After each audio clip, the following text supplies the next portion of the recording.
Livre 1, chapitre 5. Comme je l'ai signalé, je n'ai jamais su son nom véritable. Des noms, il disait quelquefois qu'ils n'ont aucune importance, que ce qui importe est plus près de nous que notre propre nom, et a plus de réalité que lui. Il disait que les noms sont seulement une convention sociale, un moyen d'identification. Il disait qu'il se reconnaissait tantôt en certaines abeilles étranges du Yucatan, tantôt en un prince Kanek, qu'une princesse Sac-Nictée avait aimé. À d'autres occasions, il avait l'habitude de dire que son amour pour le soleil le poussait à se sentir du même esprit qu'un certain Inca, dénommé Yahuar Huacac, dont il avait partagé les inquiétudes pendant une période, cela malgré la bagatelle de quelques siècles écoulés entre les deux hommes. Il me confiait encore qu'il s'était épris de la sagesse de Johannes et de certaines choses en rapport avec Melchisédek. Je l'entendis commenter très souvent. La seule chose qui compte vraiment est d'être. Lorsque l'homme est, il a tout le reste par surcroît. Dans mes notes de cette époque, je trouve consignées quelques-unes de ces paroles. Le développement de la vie et des événements de l'homme, tout cela est pris en compte par bien peu d'individus, et un nombre encore plus réduit peut les comprendre. La vie est un miracle en elle-même, mais nous y réfléchissons rarement. Nous tenons pour acquis bien des choses qui ne sont pas réelles, qui cesseraient de l'être si nous leur appliquions une question, un pourquoi. Nous ne savons pas qui nous sommes, ni ce que nous sommes vraiment.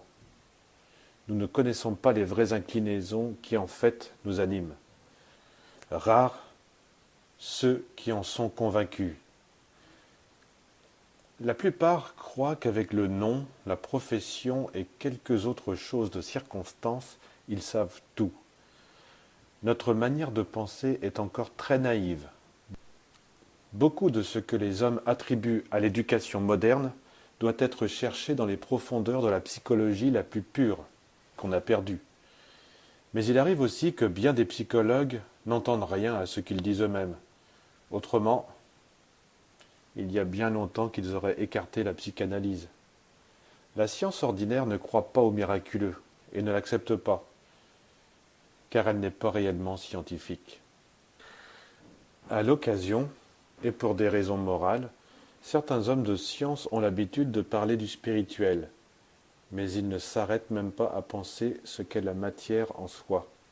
Il existe des hommes prétendument spirituels qui ne remarquent pas le caractère transcendant des mots de Jésus-Christ à Nicodème, et que l'Évangile rapporte ainsi.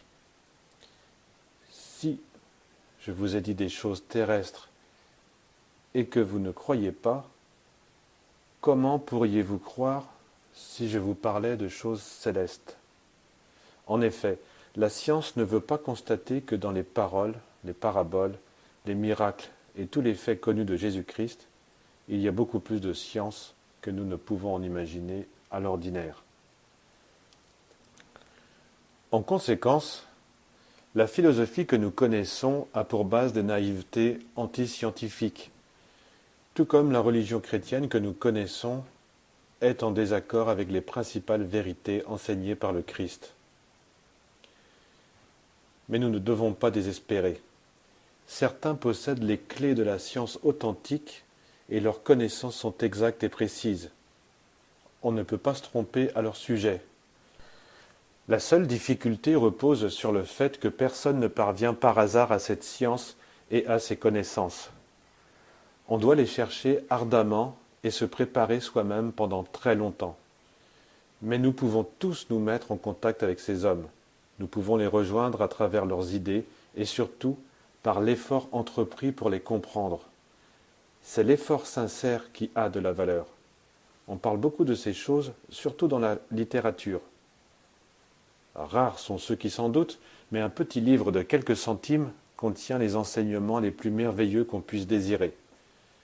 Nous pensons très naïvement, je le répète, en termes plus clairs, nous ne savons pas comment penser. La science et la philosophie, par exemple, emploient des moyens qui seraient transformés en fins si elles y réfléchissaient.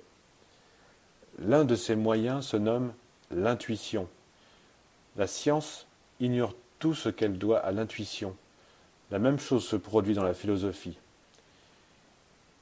Il s'agit là d'une gradation ou d'une rapidité différente de la fonction de l'intelligence humaine. Nous pouvons dire cela aussi de l'art et de la religion. Les révélations sur lesquelles est basé le dogme religieux sont quelque chose que tous les théologiens veulent élaborer sans s'apercevoir de ce fait. À la vitesse à laquelle travaille la raison ordinaire, c'est une matière impossible à élaborer.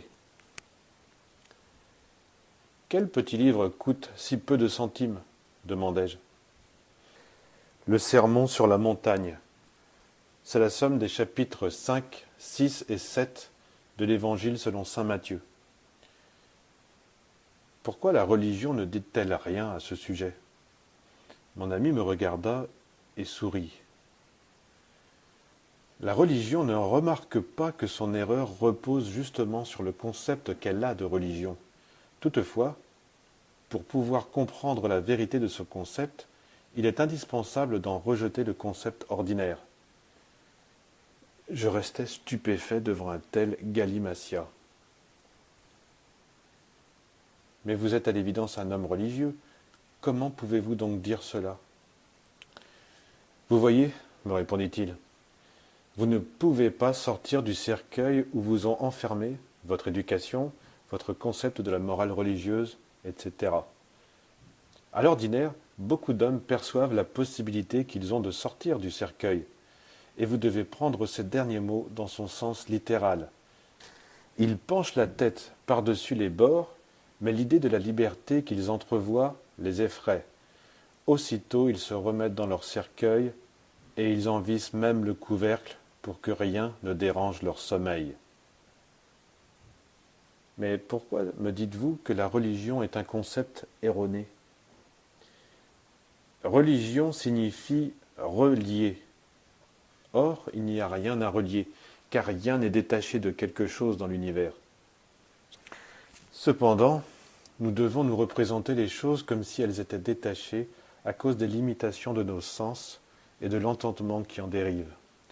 Comment pourrait-on concilier le concept de relier avec les affirmations les plus élémentaires du catéchisme, telles, par exemple, que Dieu est dans le ciel, sur la terre et partout ?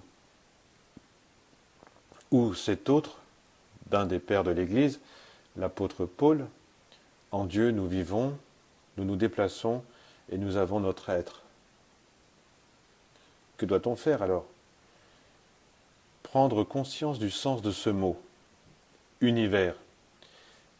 S'efforcer à élever notre intelligence à ces états d'acuité où ces idées sont choses vivantes. Nous pouvons à nouveau recourir à l'entrevue de Nicodème avec Jésus, car dans le même thème, Jésus donna la clé de l'intelligence de ces choses en disant « Et personne n'est monté au ciel, sinon celui qui est descendu du ciel, le Fils de l'homme qui est dans le ciel. Et comme Moïse éleva le serpent dans le désert, ainsi faut-il que le Fils de l'homme soit élevé, afin que quiconque croit en lui ne périsse pas, mais qu'il ait la vie éternelle. » C'est extrêmement difficile à comprendre. Tout dépend de l'effort en ce sens. L'effort pour comprendre ces affirmations en apparence si obscures est justement la clé qui peut nous ouvrir les portes du ciel. Mais ce qui se passe, c'est que la majorité des gens se contentent de la première interprétation qu'elles trouvent. Elle oublie l'effort et ainsi commence-t-elle à déchoir. C'est le début du péché originel.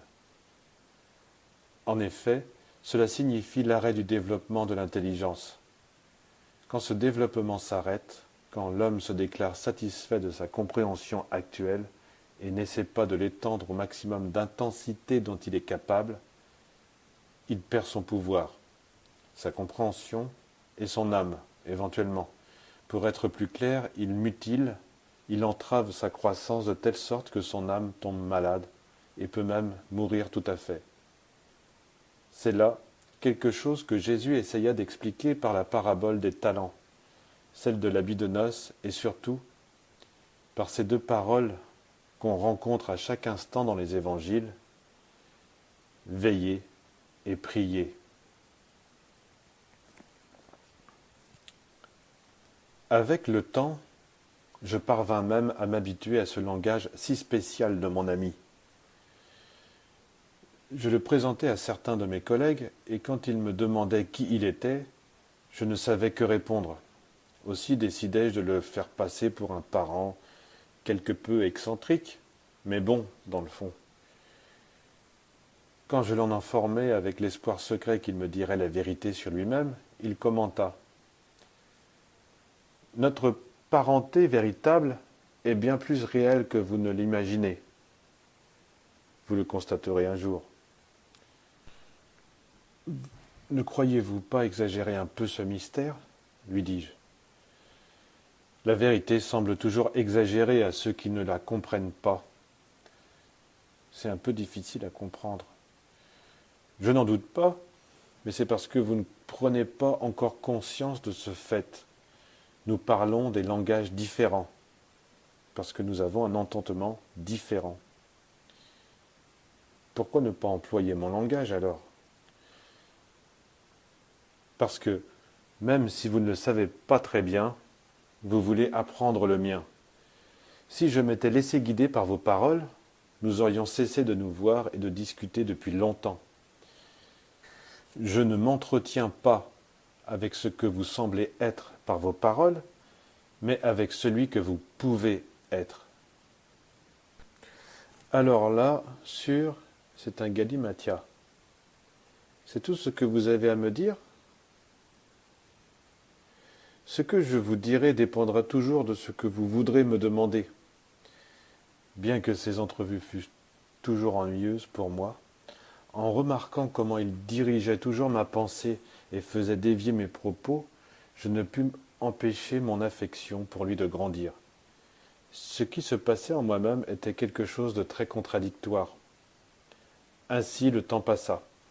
Je continuais à m'appuyer sur des boîtes d'allumettes, que j'emportais toujours dans ma poche, et je ne pouvais pas oublier la guerre.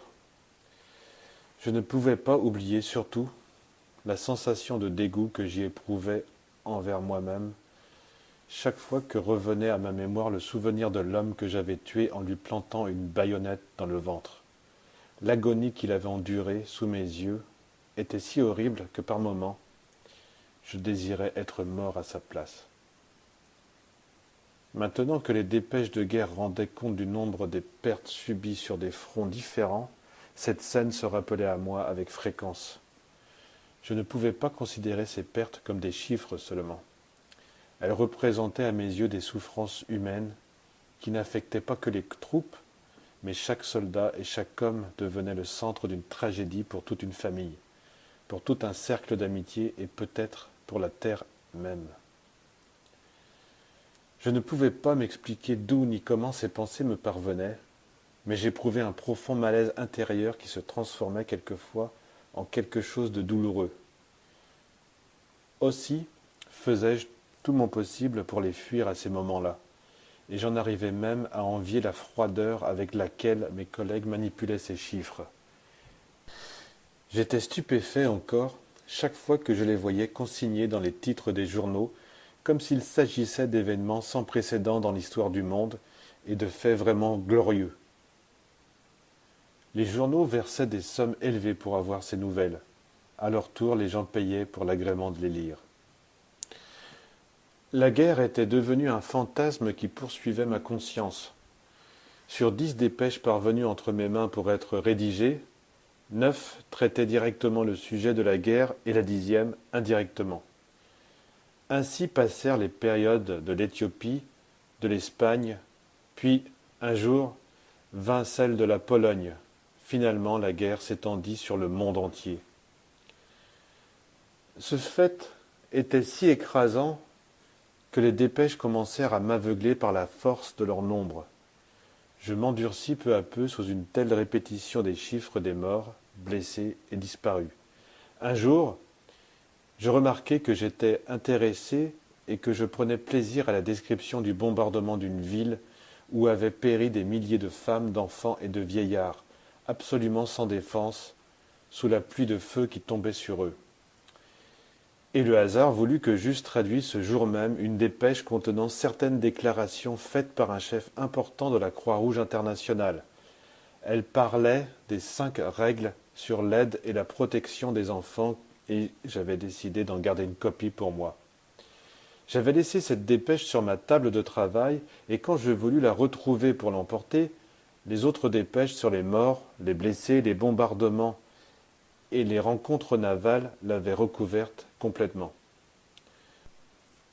Je pensai un instant à ce fait en apparence fortuit et je me rendis compte qu'avec mes sentiments il se passait la même chose qu'avec la dépêche de la Croix-Rouge.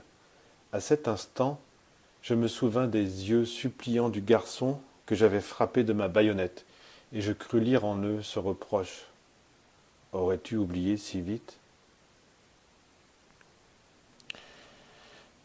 Toutes les dépêches de guerre répétaient dans ma mémoire cette scène, et en même temps qu'elle, des pensées d'espoir m'assaillaient. Je désirais croire que l'âme de ce garçon eût trouvé dans une autre vie quelque compensation. Une peur très subtile et très puissante commença à s'emparer de moi quand je pris conscience aussi de mon endurcissement. Mes collègues plaisantaient sur ces scrupules, et certains avançaient même comme argument que les guerres, surtout cette grande guerre, apporteraient un grand progrès scientifique. Aussi pouvions-nous nourrir l'espoir d'un monde et d'une vie meilleure. L'incongruité de ce raisonnement finit par me dégoûter. L'histoire en était le meilleur témoin. Les guerres n'engendraient que de nouvelles guerres plus sanglantes. Ici se trouvaient ces dépêches pour m'indiquer comment l'histoire de cette époque s'écrirait. Si on les comparait à celles de la guerre précédente, la cruauté humaine avait augmenté, les haines s'étaient faites plus intenses. Et peut-on espérer un monde meilleur à partir d'une haine plus intense qui consumait tout sous la légende de la guerre totale? Ces jours-là, je me rappelai une phrase de Lincoln. Le progrès humain est dans le cœur de l'homme. Et n'étais-je pas moi-même le témoin de mon propre cœur épris de cette cruauté et de ces haines? Cette crainte singulière, une crainte froide, comme si la mort m'épiait à chacune de mes pensées, s'accrut rapidement. Quand je rencontrai à nouveau mon ami, avec bien d'autres réflexions qu'il m'avait livrées, je lui en fis part. « Oui, me dit-il, c'est naturel. L'âme sait toujours ce qu'elle veut, et dès que l'éveil commence, elle demande peu à peu sa part.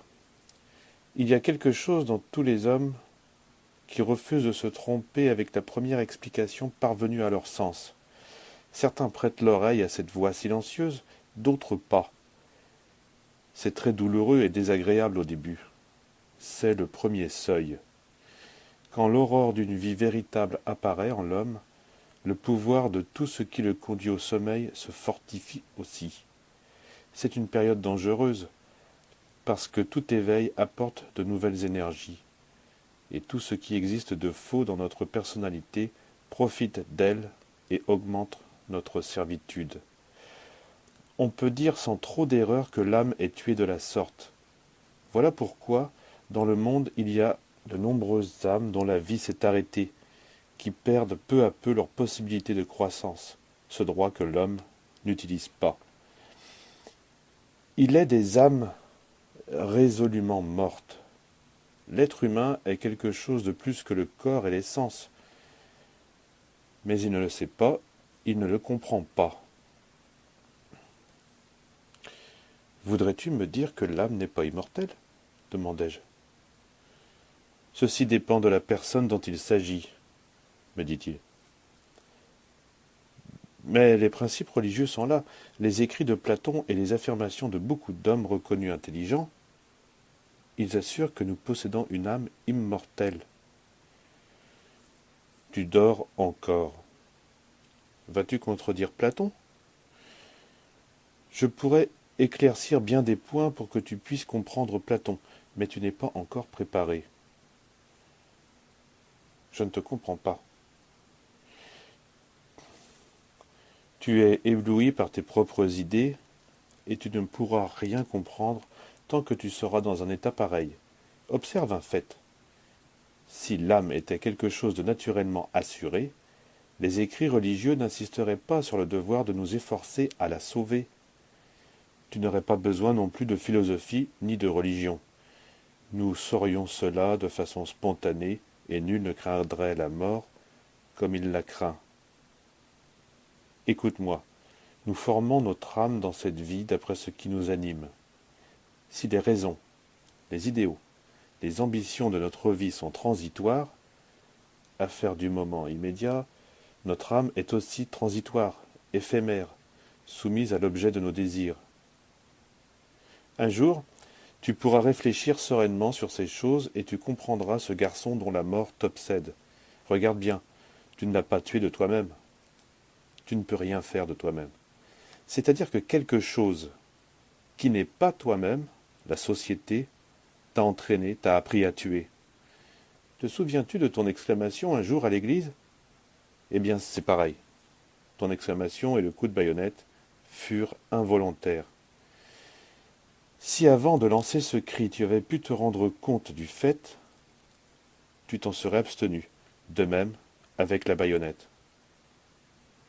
Un peu de réflexion, et tu ne l'aurais pas fait. Mais dans ces moments-là, on n'a pas le temps de réfléchir. Fais bien attention à ce que je te dis. On n'a pas le temps. Aussi, pour pouvoir agir selon ton cœur, il est nécessaire de surmonter le temps. Et cela demande un type de volonté que tu ne connais pas encore. L'obtention de cette volonté requiert de grands travaux, une grande obéissance à quelque chose de supérieur. As-tu observé et réfléchi sur la philanthropie et la charité ? Un homme qui, des années durant, se sera soumis à cet entraînement dont je te parle, ne pourra éviter de faire le bien, comme une fonction quasiment instinctive en lui. Il le fera naturellement. Mais la plupart de ces gens pensent qu'en faisant le bien, ils sont déjà parvenus à ce qu'on obtient seulement par un travail intentionnel, en allant à contre-courant de soi-même. Quant à l'immortalité de l'âme, pas le moindre doute qu'elle existe. Mais que l'âme soit immortelle est une affaire à part. Efforce-toi de le comprendre. Je parle pour l'homme individuel. Seigneur saint, maintenant je te crois bien fou, m'exclamai-je. Comme il te plaira, me dit-il en souriant. Voudrais-tu me dire que nous nous trompons tous ? Pourquoi pas ? Ce n'est pas possible. Tu es très naïf. Tu as l'exemple vivant en toi-même et malgré tout, tu discutes avec véhémence. Mais qu'importe. Vois-tu l'erreur que je ferais si je me laissais guider seulement par tes paroles ? Tu sais et tu sens que la guerre est horrible, barbare. Quel est le comble de la sauvagerie en l'homme ? Tu sais que tes collègues se trompent sur ces chiffres des pertes.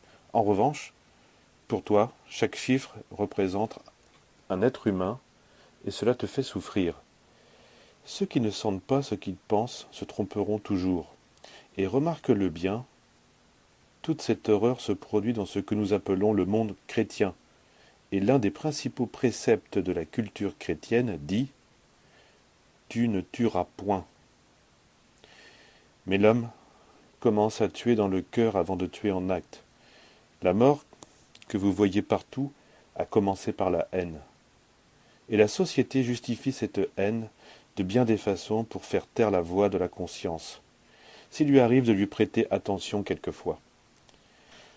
Parmi les nombreuses églises chrétiennes, laquelle a adopté une attitude vigoureuse, sans équivoque, face à cette guerre ?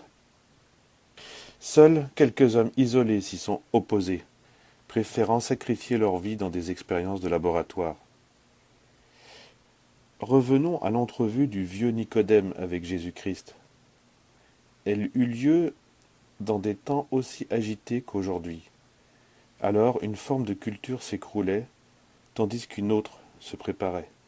Et Jésus-Christ dit à Nicodème qu'il fallait naître de nouveau, naître d'eau et d'esprit, pour pouvoir jouir des attributs qui correspondent à une âme de vérité. Mais beaucoup, parmi ceux qui meurent, partent avec la conviction que leur âme va survivre. Je n'en doute pas, l'être humain est convaincu de bien des choses. À une époque, il était persuadé que la terre était plate. Si tu fouilles dans les évangiles, il est bien dit clairement: que te vaut de gagner le monde si tu vas perdre ton âme? En fin de compte, il m'était impossible de discuter avec lui. Mon intérêt pour les Écritures était minime, je ne les avais pas lues, ni étudiées non plus. Pourtant, dans mon être intime, quelque chose me disait que mon ami se trouvait dans le vrai, même quand je n'y comprenais rien. Après un court silence, je lui dis: il ne suffit donc pas d'accomplir ce que la religion demande? L'accomplissement fidèle et de tout cœur des préceptes ordinaires de la religion est le premier pas, un pas indispensable. Tout est lié, tout est uni. Les formes religieuses sont l'apparence extérieure de ce qu'on peut appeler l'Église intérieure, et celle-ci est immortelle en vérité. C'est à elle que se réfère le credo quand il parle de la communion des saints. Je profitai alors de l'occasion pour lui demander de m'expliquer la véritable manière de prier. Tu as prié très intensément, mais sans t'en rendre compte. Je lui répondis en lui racontant mes expériences d'étudiant. Tu vois bien, me dit-il. L'ignorance était sur le point de t'aveugler complètement, et c'est toi, à présent, qui refuses l'aliment dont ton âme a besoin. Ne crois pas que tu vas pouvoir en accuser maintenant tes professeurs, tes confesseurs ou tes parents. Jusqu'à ces derniers temps, tu aurais pu le faire. À présent, ça t'est interdit. Si tu as intérêt à en savoir plus sur le Notre Père, par exemple, commence à approfondir ce que signifie vraiment pardonner à ceux qui nous ont offensés. Je te dis ces choses parce que l'ignorance sincère est pardonnable, mais non l'hypocrisie, le mensonge et la paresse. Et comment ferais-je cela? De la même façon que le reste. Par exemple, tu as vécu à ta manière ce verset disant « Délivre-nous du mal ». Et il est plus important de vivre une supplication que de la formuler. D'après ce que tu m'as raconté, tu es allé à l'église pour demander plus d'intelligence. Elle est justement un attribut du royaume des cieux. Un certain entendement t'a été donné. Cet autre verset ne nous laisse pas succomber à la tentation. Tu l'as éprouvé dans ton expérience de l'horreur, quand tu as vu que tu t'endurcissais. Mais c'est là une façon très étrange de prier, lui dis-je, stupéfait. Pour le cœur, c'est la seule. Pour comprendre la prière, il est nécessaire d'avoir une idée, même approximative, sur la communion des saints. Chacune des prières que nous connaissons est un traité synthétique sur des connaissances de grande envergure. Elles sont une psychologie que les psychologues courants ignorent. Le Notre Père, par exemple, peut être pour l'individu, s'il le vit, une échelle de Jacob pour parvenir au ciel. Pour un physicien, il peut être le moyen d'explication de la nature de l'univers, et je connais un homme, voué à l'astronomie, qui l'a compris, au bénéfice de ses études. Ces prières sont l'œuvre de la communion des saints, mais elles portent bien des noms, selon la croyance observée par chaque race. Ce n'est pas une organisation établie, mais un pressentiment de vie universelle. Les saints sont les gardiens de la culture et de la civilisation, les aides de Dieu. Tu me parles souvent de l'aliment de l'âme. À quoi fais-tu allusion? à un aliment aussi vrai que celui dont le corps a besoin. Ceci découle des paroles de Jésus. L'homme ne vit pas seulement de pain, mais de toute parole de Dieu. L'aliment physique contient des énergies qui nourrissent l'âme. Il est nécessaire à la croissance, je veux dire par là la croissance intérieure. Quand l'homme voit, mange et respire dans le but certain de sustenter son âme, il extrait des aliments, de l'air, de la boisson, certaines substances particulièrement nourrissantes. Mais il existe un aliment supérieur à celui-ci et il nous impressionne intimement. Nous savons tous que les ennuis alourdissent la digestion et une contrariété est une impression. Les troubles hépatiques aigrissent le caractère. Selon que nous nous alimentons adéquatement ou non d'impressions, qu'elles soient intérieures ou extérieures, nous pouvons nous nourrir mieux ou plus mal. Mais cela demande des études et des efforts. Par exemple, certains prient avant de manger, en invoquant la bénédiction du Très-Haut, mais, pendant le repas, ils bavardent, discutent, ou ils ont des altercations. Pendant le processus digestif, d'autres lancent même des malédictions, c'est-à-dire qu'ils n'ont pas de continuité dans leurs propos. Par cette continuité, un organe nouveau se forme en l'homme. Mais il est nécessaire qu'il existe en puissance et qu'il soit capable de croître. De quel organe s'agit-il? Tu ne comprendrais pas maintenant, car tu es convaincu de sa possession. Tout le monde en est convaincu. Même chose pour la continuité de propos. Je te dirai seulement que cet organe se forme d'une manière, pas de deux, en souffrant délibérément et en s'efforçant de suivre la voie de la conscience. Mais tout le monde souffre. Non. Les souffrances arrivent aux gens de la même façon que les plaisirs. Souffrir délibérément présuppose un certain degré de volonté propre. Nous savons tous que la haine est mauvaise et que l'amour est bon. Nous savons que nous devons aimer nos ennemis. Nous savons ces choses de mémoire, mais nous ne pouvons pas les appliquer, simplement parce que nous n'avons pas le degré de volonté suffisant pour les mener à la pratique. De sorte que la société dans laquelle nous vivons transige avec ce qu'elle appelle la faiblesse humaine, et oublie le principe. Pour pouvoir souffrir délibérément, il est nécessaire d'avoir la force de surmonter la souffrance accidentelle. Et cela ne signifie pas qu'il faut fuir vers les plaisirs, car celui qui souffre accidentellement jouit de la même façon. Il est indispensable de surmonter l'accidentel, et cela est possible seulement par une continuité de propos, une claire compréhension de bien des choses, la plupart de celles que l'éducation moderne ignore ou méprise. Nous avions rarement eu un entretien aussi long. J'eusse aimé le poursuivre, mais il fit dévier aussitôt la conversation, et nous projetâmes de nouvelles randonnées à bicyclette.